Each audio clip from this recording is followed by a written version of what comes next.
urubyiruko rwinshi duhura rugorwa no kubona hari abanyapolitike bakuru bagoreka amateka basabitswe n'urwango kandi aribo bagombye kuba ku isonga y'abakosora ibyo bangije.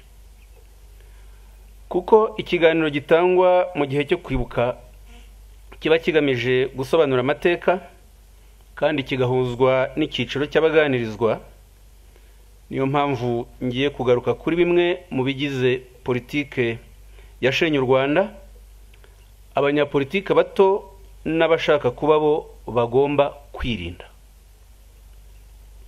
Ndifashisha ingero zimwe z'abanyapolitike bakwiye kwirindwa no kurwanywa, biyita ko baharanira uburenganzira bwa muntu nyamara ibikorwa byabo bigamije gupfobya no guhakana jenoside yakorewe abatutsi, bakabikora bagoreka ukuri kwitegurwa ryayo.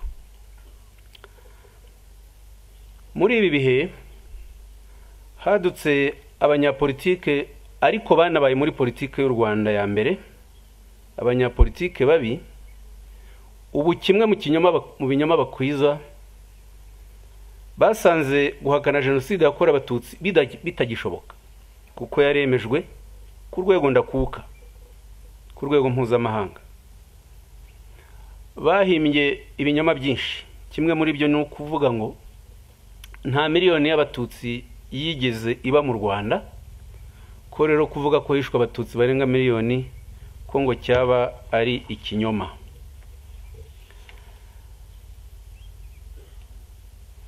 Umwe mu babivuga ndamutindaho gatoya, umunyapolitike mubi ariko muzi witwa Ndagijimana Jean Marie Vianney. Bimwe mu byo avuga ngiye gufata agace gatoya k'ibijyanye n'ubwo buryo bwe bwo guhakana jenoside.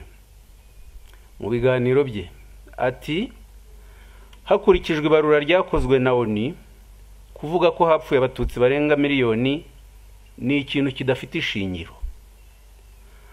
Abantu bari muri komisiyo yakoze ibarura bambwiye ko babaruye abatutsi batarenze 350 hose mu gihugu. Abanyamerika babafashaga batangiye kubivuga birukanwa mu Rwanda, kandi murabazi nabo bakunze kujya batanga ibiganiro. Bafashije FPR gukora ibarura ry'abatutsi bazize jenoside. Ababyeyi bacu rero bazize jenoside bahindutse ibicuruzwa kugira ngo hongerwemo inkotanyi zaguye mu ntambara, ababyeyi bazo, imiryango yabo, kugira ngo nabo babone imfashanyo z'amahanga zahabwaga abacikacumu. Aya ni amagambo ya Ndagijimana wiyita umunyapolitike.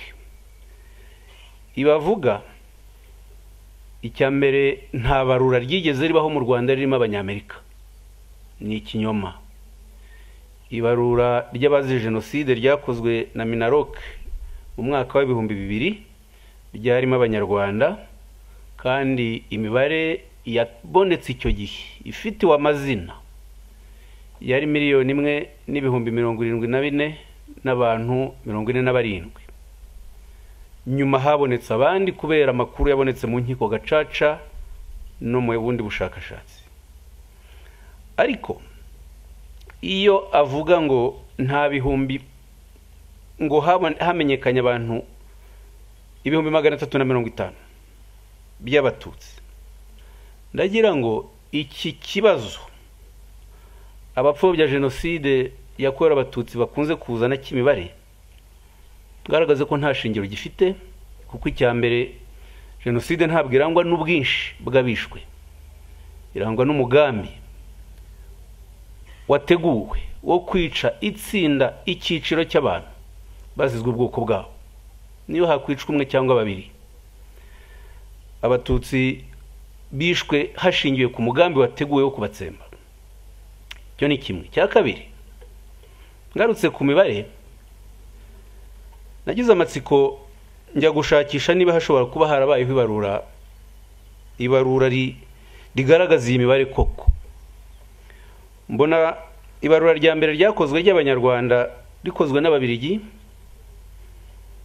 mu mwaka hagati ya 59 n'1960 babikorera raporo. Teritwari z'u Rwanda zari 10. Teritwari ubwo ni nka prefecture zo mu bishize. Muri zo teritwari 10 dore uko basanze imibare y'abatutsi iteye: Kibuye 30%, Astrida ubwo ni agace kahoze ari Butare, abatutsi 23%, Nyanza 22%, Cyangugu 22%, Kibungo 16%, Gitarama 15%, Byumba 13%, Kigali 13%, Ruhengeri 8%, Gisenyi 6%. Iyo ni imibare yabonywe n'Ababiligi muri 60 mu ibarura ryabo. Kereka niba ndi umuswa, ariko nta baturage nari nabona bagenda bagabanuka. Abaturage bose barabyara bakiyongera. Niba bigaragara ko hari prefecture zari zifite abatutsi 30% muri 60, byageze muri 94 aba batutsi barabaye 3% nkuko ndagije Imana byemeza. Birabereka ikinyoma gikoreshwa kimwe muri byo kugira ngo jenoside yakora abatutsi iteshwe agaciro, iteshwe uburemere bwayo.